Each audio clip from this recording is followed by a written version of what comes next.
आज्ञा मु comedy video बनाए किंतु आज वीडियोटा गोटे आनिबार किछि गोटे उद्देश्य मोर रही घटनाटी मते बहुत व्यथित मध्य करिछि। एटा गोटे सत्य घटना आम घर पाखरे काली राति घटी जाइछि। गोटे 3 वर्षर झील को रेप आज्ञा कर जाइछि। ताकू किए रेप करछि जानछन्ती? 10म श्रेणी रे पढुथुवा गोटे छात्र।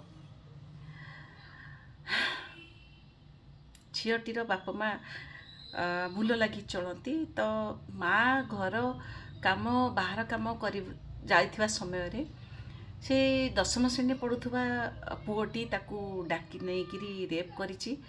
एवं जेतेबेले से छुआटी चित्कार करिछि तो पड़िशा घर लोक आसिकी देखती तो रक्त जुड़ुबुड़ अवस्था रे तो आग पछ किछि न विचार करके ताकू पाखरे थिबा गोटे बारंग हॉस्पिटल हमर अछि छोट हॉस्पिटल रे ताकू सेठिकी नेइकिरी ट्रीटमेंट कले।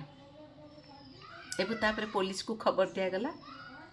से पिलाटी को नाबालक कहिकिरी गोटे नाबालक सेल कुआडे थाए सेठी ताकू बर्तमान रखा जाइछि। मोर प्रश्न होची जे जेतेबेले रेप केस आम सोसाइटी रे घटे तो समस्ते गोटे झीलटीर कपड़ा को दोष दियंती। आज्ञा से छोट कपड़ा पिंधला से राति रे जाउथला एमती बहुत जिनस झील ऊपर आक्षेप करती।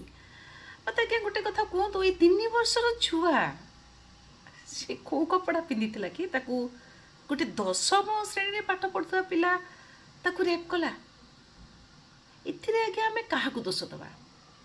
समाज को दोष दबा ना घरे रहुतबा बाप माँ भाई भौणी अर्थात परिवार को दोष दबा ना आजिकाली एति सोशल मीडिया एति यूट्यूब रे भल संगे संगे बहुत मंद जिनस भी दौची ताकू दोष दबा? काहाकू दोष दबा? कमेंट रे निश्चित भावे जणाइबे।